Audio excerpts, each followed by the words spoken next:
오늘 밤 제가 여러분에게 들려드릴 이야기는 조선시대 한 여인의 억울한 죽음과 그 원한을 푼 원령에 관한 이야기입니다. 이것은 단순한 귀신 이야기가 아닙니다. 이것은 신분제 사회에서 여성이 겪을 수 있는 가장 끔찍한 폭력이 무엇인지를 보여주는, 그리고 죽음 이후에도 자신의 진실을 호소해야만 했던 여인의 이야기입니다. 시간을 거슬러 조선시대로 가보겠습니다. 지금으로부터 약 400년 전 명종 대왕이 다스리던 시절입니다. 정확히는 명종 20년, 즉 1565년의 이야기입니다. 장소는 경상도 밀양입니다. 밀양이라는 이름을 들어보셨을까요? 지금도 밀양은 경상도의 아름다운 고을입니다. 특히 밀양강이 흐르고 그 강을 내려다보는 영남루라는 큰 누각이 있는 곳으로 유명합니다. 조선시대의 밀양은 그야말로 경상도의 중요한 도시였습니다. 예술과 교양이 빛나는 곳이었고 많은 선비들이 오가던 문화의 중심지였습니다. 이 밀양의 한 명의 부사가 새로 부임했습니다. 부사란 지금의 시장과 같은 역할을 하는 관리였습니다. 이 부사의 이름은 윤씨였고 그의 외동딸이 있었습니다. 딸의 이름을 묻는 사람들도 많았습니다. 왜냐하면 그 딸은 정말 아름다웠기 때문입니다.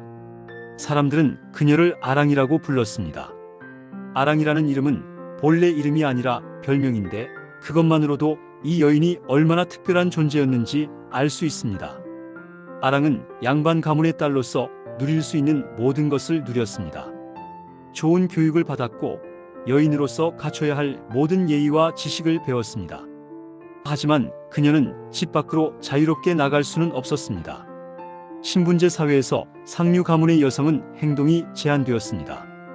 그녀는 낮에는 깊은 집 안에 머물러야 했고 밤에는 더욱 그러했습니다. 하지만 명절이나 특별한 날에는 달 구경을 간다는 명목으로 외출이 허락되곤 했습니다. 음력 8월 보름 한가위 밤이 되면 하늘의 달은 가장 밝고 둥그러집니다. 이런 밤에 여인들도 잠깐이나마 밖으로 나갈 수 있었습니다. 영남루의 위대한 누각에 올라 맑은 밤하늘을 보는 것, 그것이 양반 가정의 여성들이 누릴 수 있는 최소한의 자유였습니다. 아랑도 그 밤 유모를 따라 영남루로 달 구경을 나갔습니다. 아마도 그날 밤 하늘의 달은 정말 아름다웠을 것입니다. 수백 년이 지난 지금도 그 밤의 달은 밀양강 위에 반짝이고 있을 것입니다. 하지만 그 밤이 아랑의 인생에서 마지막 밤이 될 줄은 아무도 알 수 없었습니다. 영남루에서 달을 바라보고 있던 아랑 앞에 한 명의 남자가 나타났습니다. 그의 이름은 통인이었습니다. 통인이라는 것은 관청에서 일하는 노비, 즉 관노라는 뜻입니다. 조선시대의 신분제 사회에서 관노는 가장 낮은 신분이었습니다.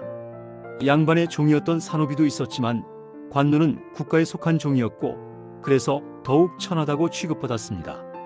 신분제라는 것이 어떤 것인지 이해하려면 이렇게 생각해 보세요. 조선시대 사회는 마치 하늘과 땅처럼 떨어진 신분으로 나뉘어 있었습니다. 양반은 하늘이고 관노는 땅 아래였습니다. 양반 여성과 관노가 말을 나누는 것 자체가 상상할 수 없는 일이었습니다. 더군다나 신분이 낮은 자가 신분이 높은 여성에게 접근한다는 것은 극도로 금지된 행동이었습니다. 하지만 통인이는 그 밤 그런 금지를 깬 것입니다. 혹은 유모가 통인이와 무언가 암묵적인 합의를 했을지도 모릅니다. 역사는 유모의 역할이 정확히 무엇이었는지는 명확히 하지 않습니다. 하지만 분명한 것은 아랑이 영남루에서 혼자가 아니었다는 것, 그리고 그녀가 신뢰할 사람이라고 생각한 유모가 그 자리에 있었다는 것입니다. 통인이가 접근했습니다. 아랑은 처음에는 거부했을 것입니다. 그녀는 양반 가문의 딸이었고 자신의 정절을 지키는 것이 최고의 가치라고 배웠습니다. 신분제 사회에서 여성의 가치는 순결에 달려 있었습니다. 만약 그녀가 강간을 당했다면 비록 그것이 자신의 의지가 아니었다 하더라도 그녀는 더 이상 순결하지 않은 여인이 될 것이었습니다. 그렇다면 그녀는 남편이 될 사람조차 찾을 수 없을 것이었습니다. 아랑은 저항했습니다. 모든 힘을 다해 자신을 지키려 했습니다. 하지만 통인이는 관노였고 그것은 곧 그의 행동이 법으로 특별히 보호받지 않는다는 뜻이었습니다. 신분제 사회에서는 신분이 낮은 자의 범죄와 신분이 높은 자의 범죄가 같은 무게로 취급받지 않았습니다. 아랑은 저항하는 과정에서 죽었습니다. 아니면 저항이 실패했을 때 자신의 정절을 지키기 위해 스스로 목숨을 끊었을 수도 있습니다. 역사적 기록들은 정확한 죽음의 순간을 말하지 않습니다. 다만 한 가지는 분명합니다. 그 밤 아랑은 더 이상 돌아오지 않았다는 것입니다. 아랑의 아버지는 딸이 돌아오지 않았다는 것을 알았을 때 어떤 심정이었을까요? 부사라는 높은 지위, 그것도 무슨 소용이었을까요? 그의 외동딸, 그토록 귀히 여기던 딸이 사라져버렸습니다. 신분제 사회에서는 이런 일이 일어났을 때 공식적으로 해결할 길이 없었습니다. 아랑이 죽었다면 그것은 아마도 사고였을 것입니다. 아니면 낙마였을지도 모릅니다. 아니면 그냥 행방불명이었을 수도 있습니다. 부사는 이 고통을 더 이상 견딜 수 없었습니다. 딸의 죽음을 드러내고 싶지 않았던 것일 수도 있습니다. 그것은 그의 가문의 치욕이 되었을 것입니다. 신분제 사회에서 딸의 정절은 아버지의 권위와 직결되었기 때문입니다. 그는 결국 부사직을 내려놓고 서울로 돌아갔습니다. 하지만 여기서부터 이상한 일들이 일어나기 시작합니다. 새로운 부사가 밀양으로 부임했습니다. 그 첫밤 새 부사는 촛불을 밝히고 책을 읽고 있었다고 합니다. 갑자기 음산한 바람이 불어왔습니다. 창문과 문이 저절로 열렸습니다. 그리고 나타났습니다. 산발한 채 가슴에서 피를 흘리는 한 여인이, 그 여인의 목에는 칼이 박혀 있었습니다.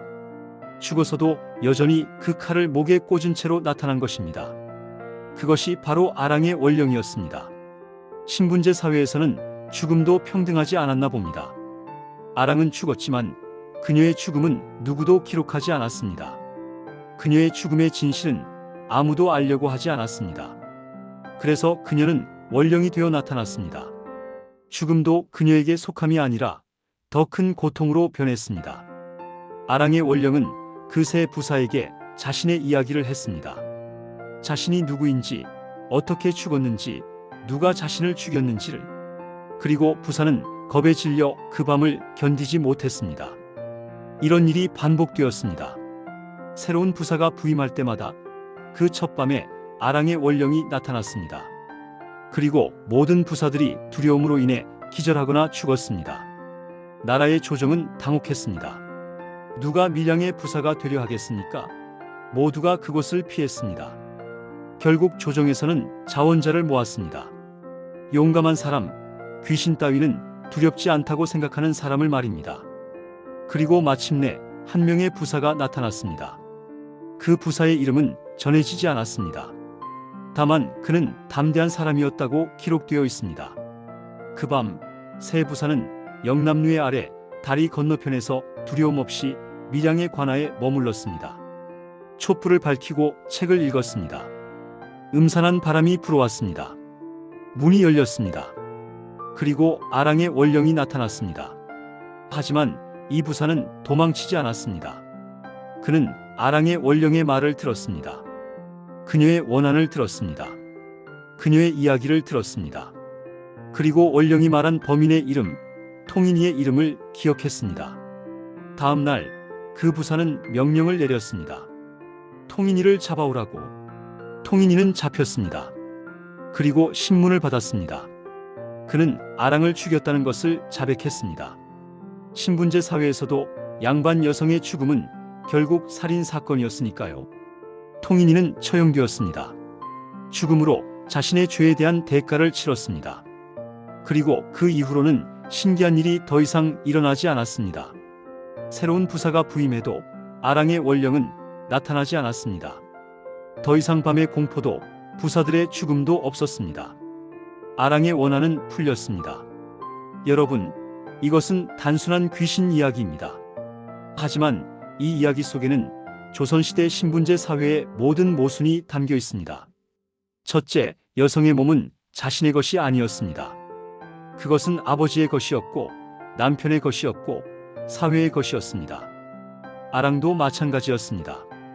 그녀의 생명이 위협받을 때도 그녀는 스스로를 지킬 권리조차 갖지 못했습니다. 둘째, 죽음도 신분에 따라 달랐습니다.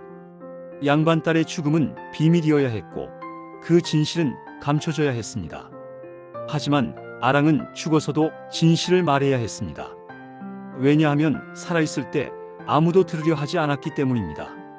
셋째, 이 이야기는 법이 모든 사람을 평등하게 보호하지 않는다는 것을 보여줍니다. 살인 사건이 일어났을 때 처음부터 조사하거나 해결하지 않았습니다. 다만 그 진실이 원령이 되어 나타났을 때 비로소 처리되었습니다.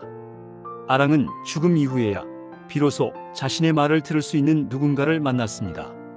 밀양에는 지금도 아랑각이라는 사당이 있습니다. 아랑을 제양하는 곳입니다. 8월 보름이 되면 사람들은 아랑을 기리는 제를 올립니다. 밀양아리랑이라는 민요도 있습니다. 사람들은 그 노래를 부르면서 아랑의 억울한 죽음을 기억합니다. 여러분이 밀양을 방문하고 밀양강을 내려다보는 영남루에 서게 된다면 한번 생각해 보세요. 400년 전 그 누각 어딘가에서 아랑이라는 여인이 마지막 밤하늘을 봤을 것이라고. 그리고 그 밤이 그녀의 마지막이 될 줄은 아무도 상상할 수 없었을 것이라고. 하지만 아랑의 원한은 풀렸습니다. 그것은 죽음이 그를 멈추지 못했기 때문입니다. 자신의 진실을 말할 수 있는 누군가가 결국 나타났기 때문입니다. 오늘 밤 제가 전해드린 이 이야기가 여러분의 마음에 작은 울림이라도 남았기를 바랍니다.